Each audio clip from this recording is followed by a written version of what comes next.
So this video will focus on the Sygyt style, as they call it in many parts of Central Asia, Sygyt, which means to whistle. And this produces a very prominent, high, whistling harmonic that so many people seem to want to emulate more than anything else. To hear that numinous distinction of an overtone above a drone. Finally, something new to hear, something new that our senses wasn't aware of before, and that's the fascination of overtone singing.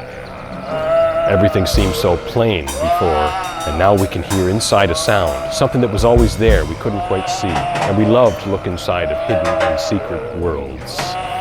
With the Sygyt style, which means to whistle, everything we learned about the Hume style in the previous video kind of applies, especially the embouchure, the jaw, perhaps jutting forward, and here's where you have to be your own judge if you can manage this forward jut, evenness of the teeth, or even a little bit, the bottom a little bit ahead of the top teeth without pain, then you might be able to open the oral cavity even larger to produce some of the higher harmonics.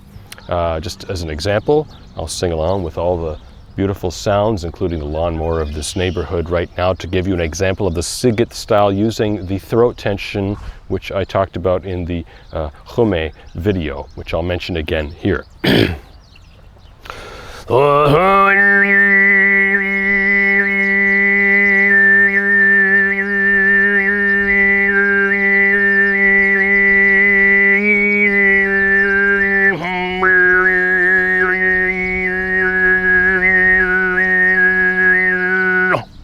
So really working on trying to get your overtones moving in a rhythmic manner, because so many people will start to explore these positions to produce different overtones all over the place, way too fast. Everything has to slow. Speech is so fast and gross compared to overtone singing. So you really have to move slowly, and I suggest moving in time, feeling some time as you're trying to move these harmonics.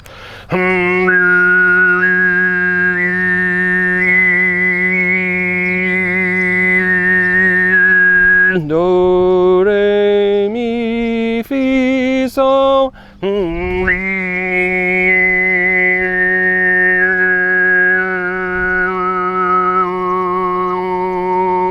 So feeling some time as you're practicing is very important, because how do you make the harmonics louder? That's the question I get the most. Well, part of it's perceptual. People tend to focus more on those harmonics as melodic content if they're moving in some rhythmic predictability, some kind of melody. And if you produce a melody, and a melody contains moving pitches and rhythms and fixed time typically, then people will perceive that harmonic more clearly because they hear it as music and not just part of timbre. So we still have the same kind of rounded feeling of Hume.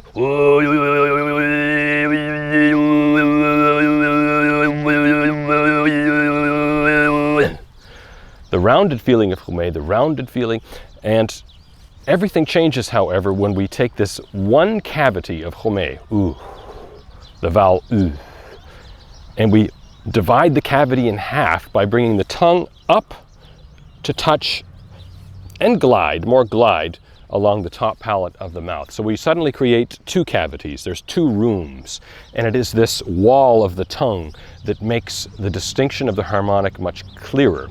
So in that whole family of tones that is the overtones, we suddenly hear some of the highest family members resounding because we filtered out so many of the other family members, those nagging uncles and things that eat all your peanut butter. So when we bring the tongue to the roof of the mouth, we want it to glide and to touch very lightly, and it's most approximated by the sensation of producing the consonant L, just make an L, and R.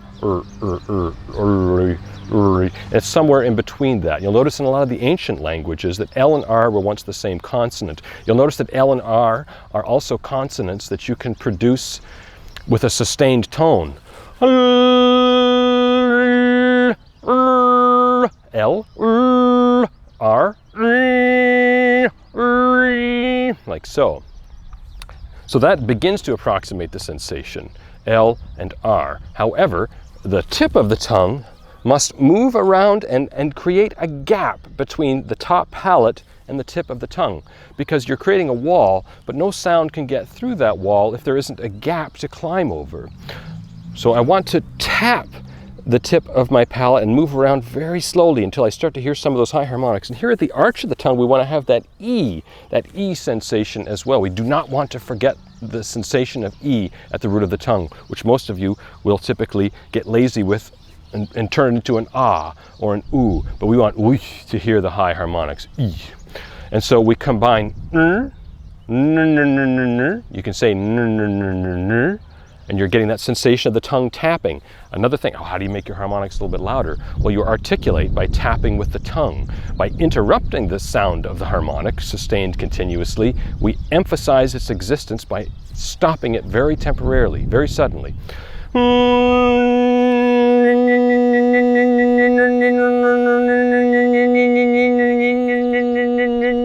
If you're not getting the ner to happen, try moving the jaw. You don't want to be too rigid with the jaw and hold it in its position. Just try rocking it back and forth, or up and down rather.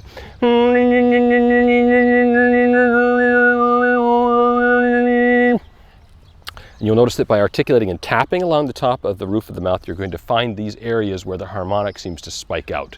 Now, I'm tapping pretty quickly, but you also want to slow it down.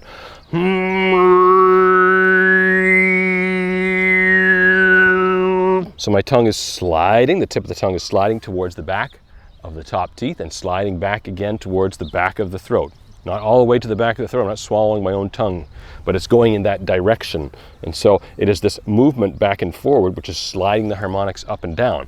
And you'll feel that as the tongue slides towards the back of the top teeth, the space is getting smaller and the arch is rising, and as it descends, the space gets smaller as the tongue slides towards the back of the top teeth, and the space gets larger as it slides towards the back of the throat and creates a kind of sphere. There's very much a sensation of embracing a sphere in the mouth, as if there's a rubber ball or an orb of energy there. There is a roundedness, a feeling and a sensation when I produce the sensation.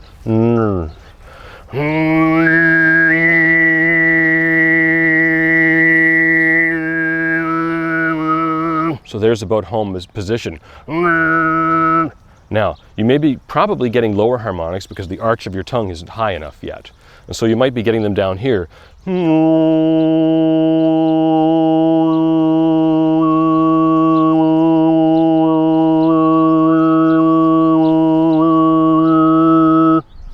so my tongue has a feeling as if it's curled back, again embracing a ball inside the oral cavity, very rounded there, but it flattens out as I get towards the higher harmonics, the ones where the melody is for most of Sygyt style singing. There are many focal points to focus in on when you're singing. You can focus in on the tip of the tongue. You can focus in on the root of the tongue. You can focus in on the size of the aperture of the embouchure, the lips. You can focus in on the jaw. You can focus in on the abdominal muscles. There's so many focal points to which you can direct your awareness that it can become very confusing. And so you have to experiment with shifting that focal point to pay a different kinds of attention to different areas of the body when you're singing. Because one of those areas in the body might be the one that you haven't focused in enough upon in order to create the sound you're seeking. So just to reiterate everything again, we want to expel the old air before taking in the new. Filling the belly first, pulling the belly in and up as I inhale.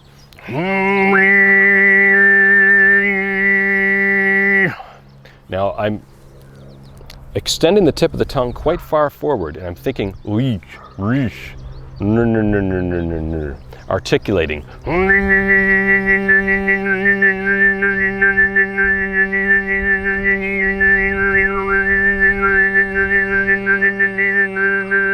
And allowing the jaw to be part of that articulation as the tongue is tapping the roof of the mouth and the jaw is bobbing along in sympathy with it. So by practicing this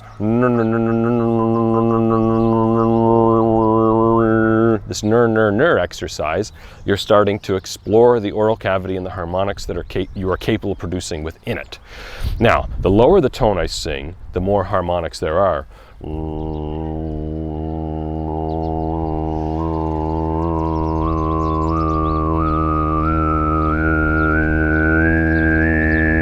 So you can hear I'm going so far above in the partials that they sound like there's not even a space between them. And so there's many harmonics to play with, but when I sing a higher tone, there's not as many harmonics up there to explore, but they're loud and piercing.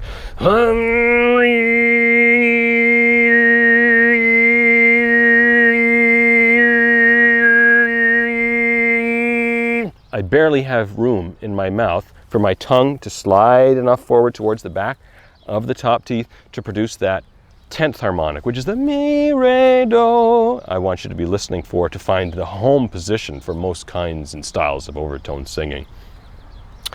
And so the higher the pitch, the fewer harmonics, but the more piercing. The lower the pitch, the more harmonics, but the more subtle they are. So it's your responsibility to find a zone in between whereby you have the right range of harmonics you're trying to explore. So it's usually a mid-tone, something in your mid-register. I usually suggest people start with a B flat and working around there. It's universal for men, women, and children. But sliding the tone is also very useful while you're holding the mouth position of Sygyt.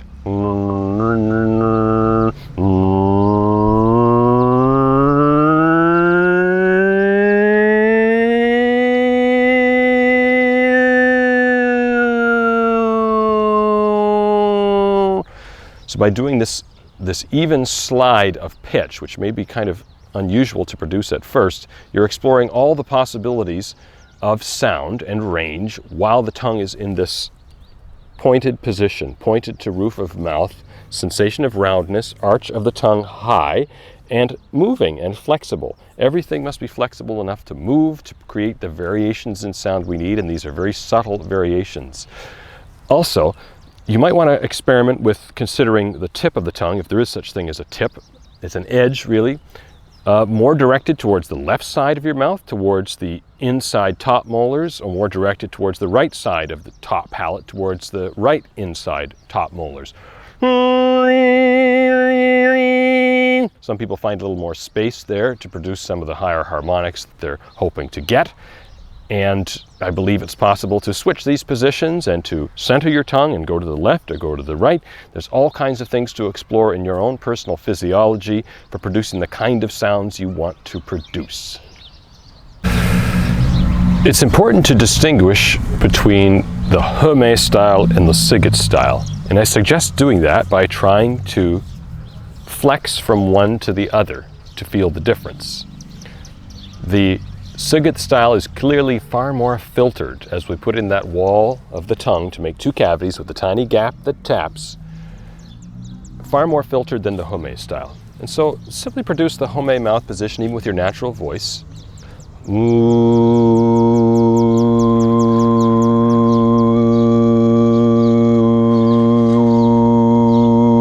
I've zeroed in on do, re, mi, re, do. With the Hume style, I'm thinking of whistling and allowing my tongue to move as though I'm whistling the tones.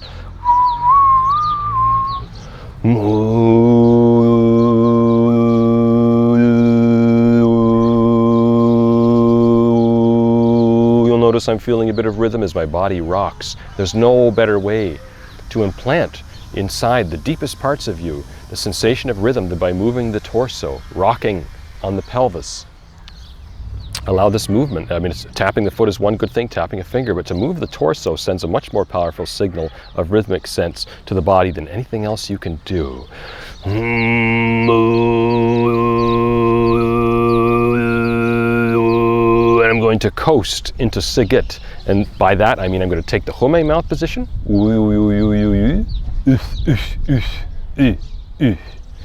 And I'm going to bring the tip of the tongue to just very lightly touch and move across the top palate. And you'll hear the difference clearly.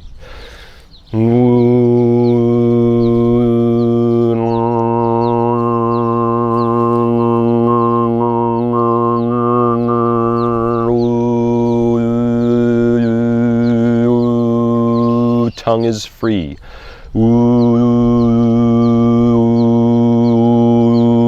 Tongue is tethered to the roof.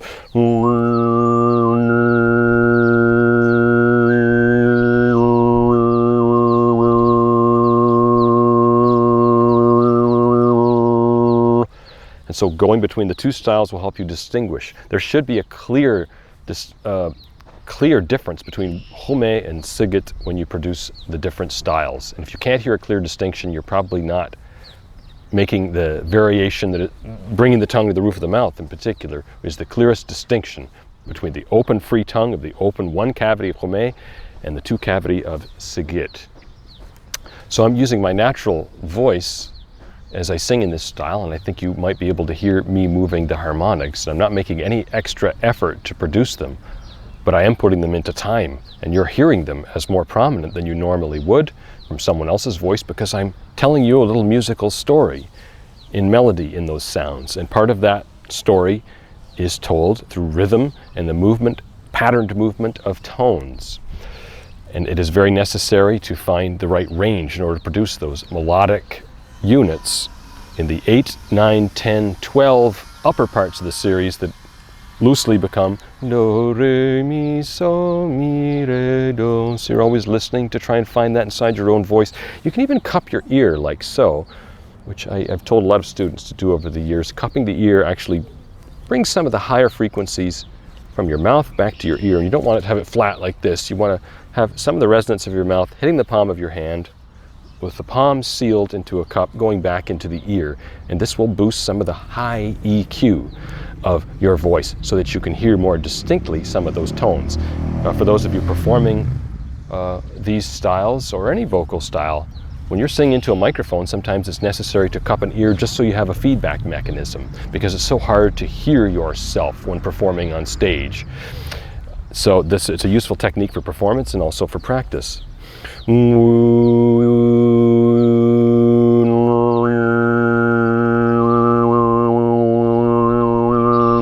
want to begin to practice articulating, which is again that subtle tapping of the tip of the tongue. And if your sound isn't coming out clearly,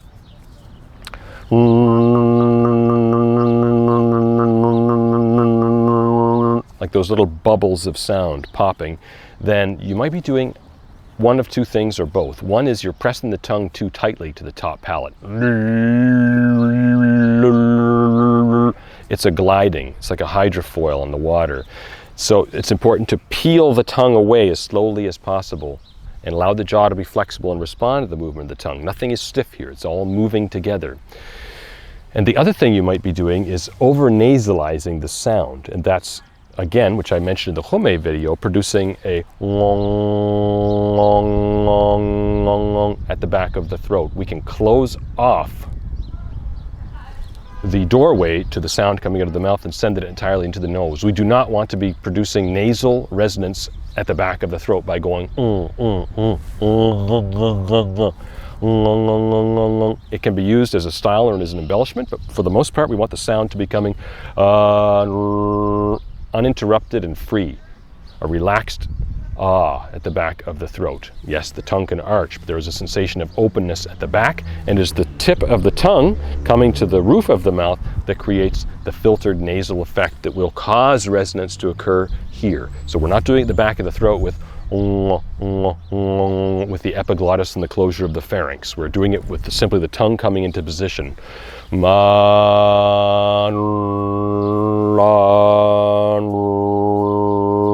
So it sounds nasal on its own. I don't have to create nasality at the back of the throat to get that upper harmonic, which comes just from making a wall and two cavities inside the mouth. As you're performing your Sygyt style, the whistling harmonic, in both the natural and the Hume voice, you can start to climb the ladder of the harmonics and think of it as a musical scale.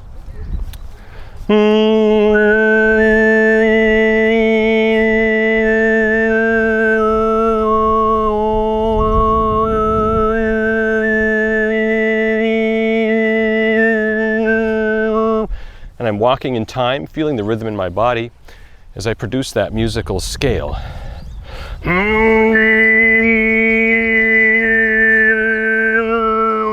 As I'm producing the scale of nature. And to feel rhythm as you do so, and to use many different pitches. So I was singing this note here, and I'm going to slide down to here, and that's why sliding is such an important feature of learning to sing.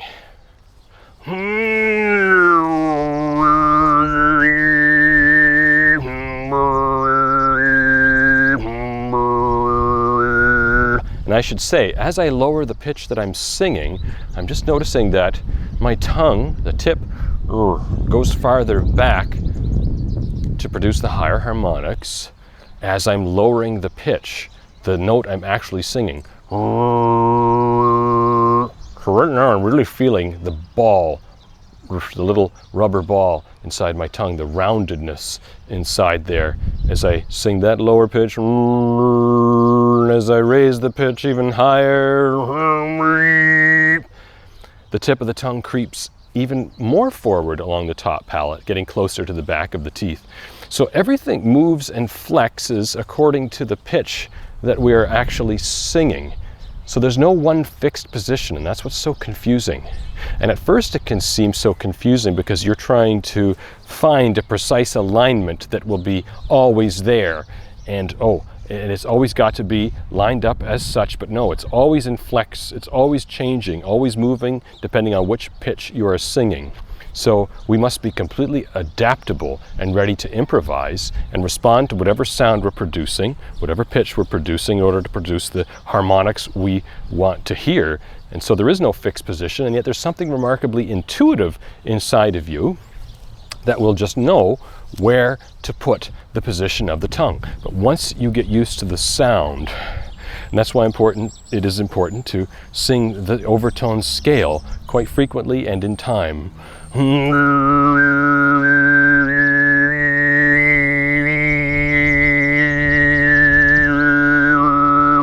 Sliding within slurring, but now I'm going to articulate by tapping the tip of the tongue very lightly on the roof of the mouth. And I'm feeling the sides of my tongue touching my inside top molars. Maybe even the surface, the bottom of the molars, the tongue is even touching there to form a seal of sound.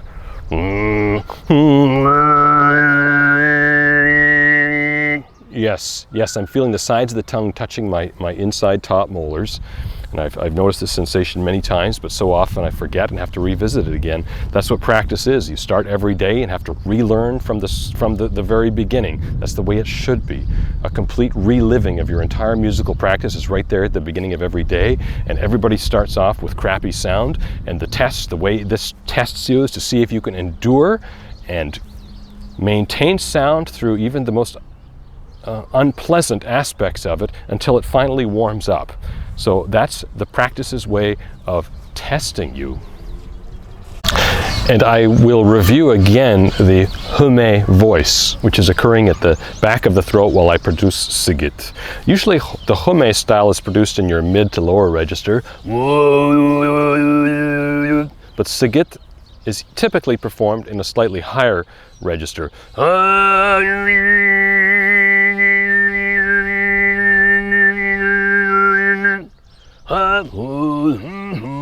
So you can hear the differences in range has a lot to do with the distinction of the style. However, both can be performed on any pitch whatsoever. Again, any style you wish to explore is merely a limit of your physiology and its flexibility. So when we produce this hume voice, again, we want to begin with the whisper. And yes, this is a very difficult voice to get, and it's so easy to slip to kata with it, and it's okay if you're doing that, but it's more tension than is needed. There's an area of tension that is slightly less than when you produce kata, and that's the hume voice.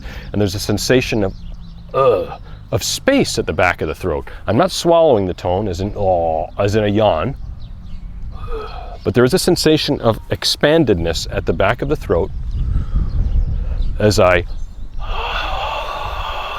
engage the Valsalva maneuver to produce the hiss. You can go around breathing this way, even breathing in on the hiss, to feel that contraction of the muscles, which are interconnected with all the muscles in the clavicles, pushing together to create this valve to amplify the higher harmonics and create a smoky, wide, beautiful tone. And we allow a groan to start to emerge like that. And yes, it's going to tickle if it's your first time. And you want to make sure it's quiet. If it's loud, you don't have the control yet. And And let me show you the difference between singing with a natural voice and with this home voice. What the home voice does is it's charging and amplifying through the regulation of the airstream in the throat, charging and amplifying the upper harmonics to make them more prominent, while filtering out, again, all the family members in the overtone series that get in the way and mask some of those higher overtones that we're producing melodies on. So without the throat tension, my natural voice, the harmonic melody might sound like this.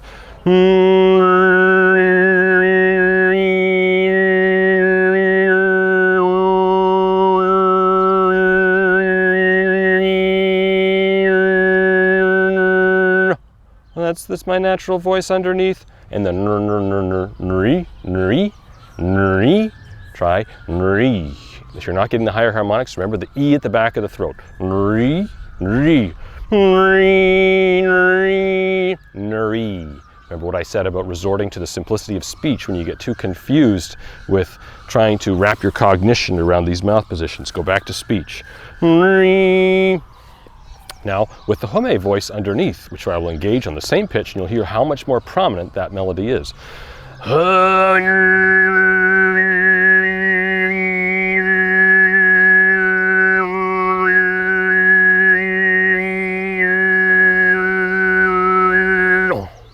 So it merely amplifies that harmonic. So I was sliding it there. Now I will articulate by making the subtle taps I was talking about. And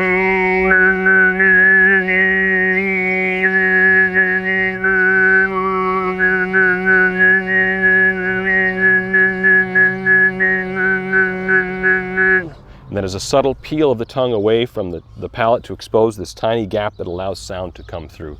And yes, experiment with different sensations. I can't see your physiology or hear your sound, which can tell me so much, but notice where you can place your focal point when you're singing Sygyt. I could put it to the sides of the tongue in the contact with the upper molars.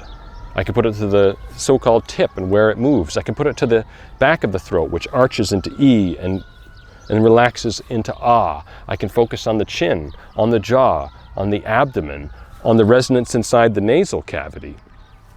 So there are many different focal points to switch your awareness towards. Most importantly, when you're singing Sygyt, you want to expel the old air before taking in the new air, because if you're engaging this home voice, you are keeping air in your lungs much longer than you're used to normally having it. It's releasing at a slower rate. And so you want to expel all the carbon dioxide to let in new air. So empty completely before breathing in while you're practicing. And you'll have a much greater reserve of air and protect your lungs, because a lot of people think the side effects of this kinds of singing will affect only the vocal folds and damage their voice. No, you can also create upper respiratory problems by holding tones for too long, not letting old air out, and creating too much tension. We always want to use only as much tension as necessary to produce the sound we wish.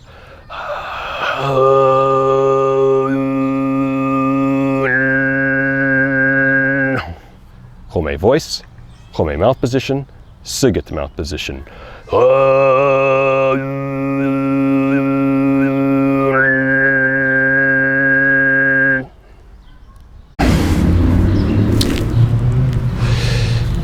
Speed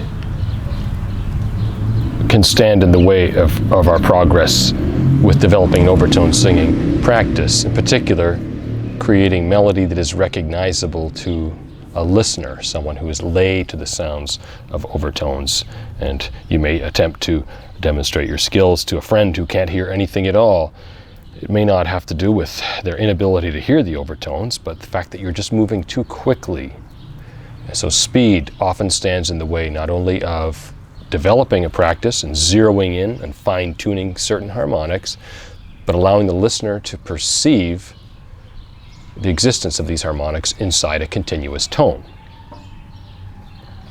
And so it is necessary to explore both the extremes and the in-betweens of the range of motion. And all this practice is very much about exploring the extremes of ranges of motion. We have extreme speed of the tongue moving forward and back to create the climbing of overtones, or the oscillation back and forth between overtones.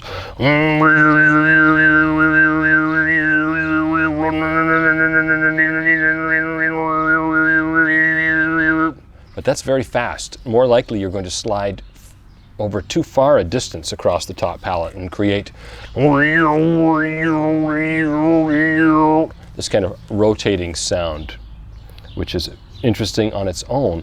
And there's nothing wrong with doing it. It could be a style that you're producing and an effect you want to create, a musical expression all its own. But to produce the tone slowly and to sustain the positions is much more difficult than moving them. It is by sustaining the positions of the overtones that we gain greater facility in moving them quickly. So I really want to make sure I explore the extremes of motion and stillness when I'm doing the Sygyt style, or any style for that matter. So I'm going to sustain the harmonic areas and move very slowly away from them. It is harder to sustain the position than it is to move it.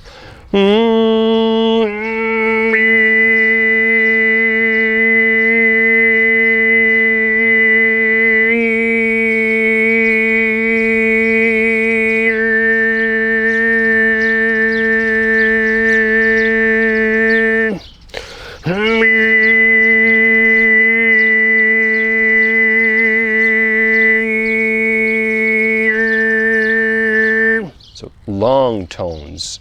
So less focus on getting the movements quickly and more focus on slowing it down and sustaining the positions.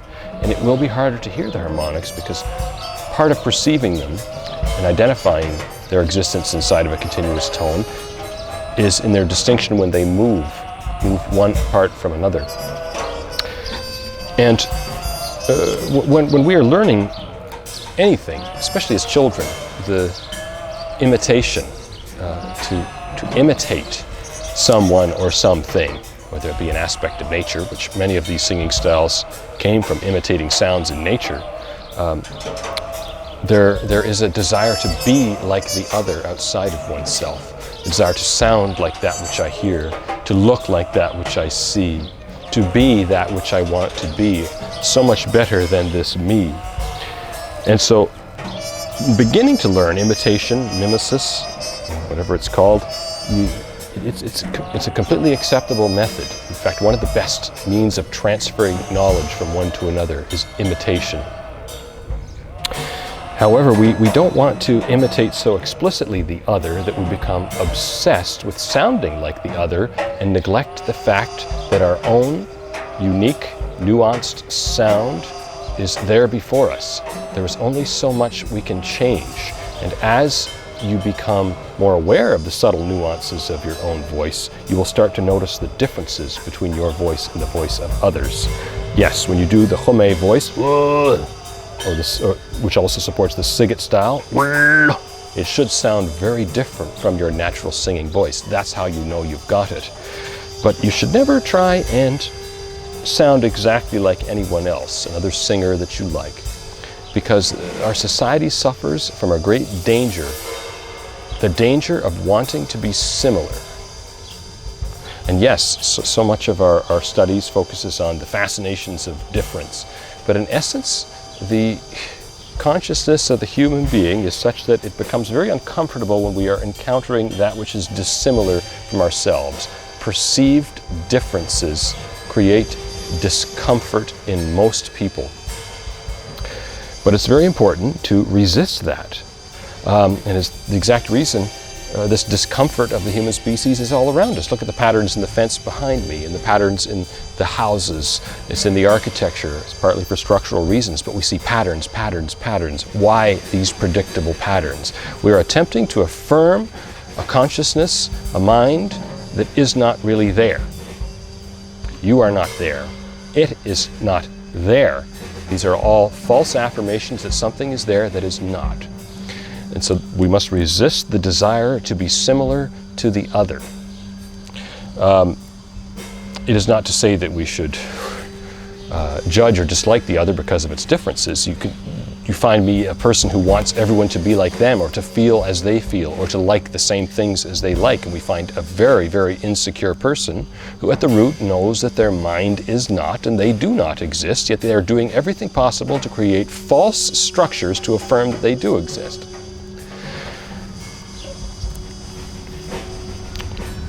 So how do you sound like yourself? Your body has a remarkable intelligence that is far greater than the intelligence of your thoughts.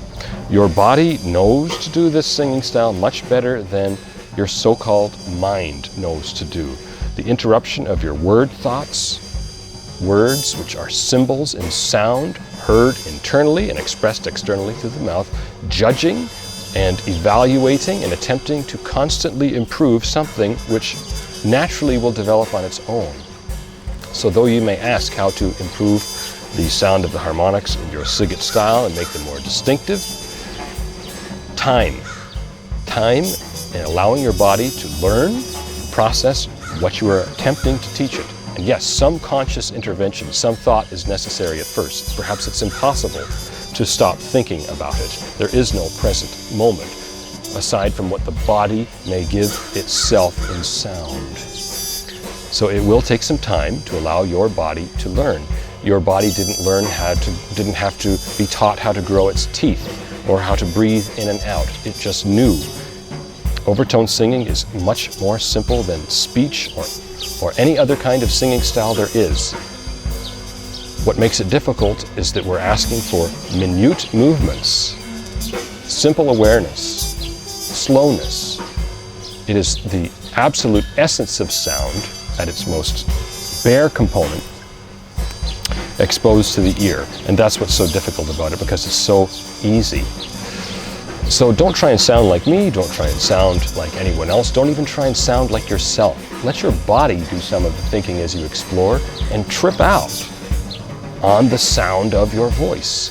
If you can produce music with your voice, no matter how advanced your singing styles may be, and you feel and have an emotional response to the sounds you're making, then I think your body is getting closer to the discovery of the best sound you can possibly produce. If there is such a thing as authenticity, it is in the immediacy and honesty of an expression of a physiology uninterrupted by the judgments of illusory mind.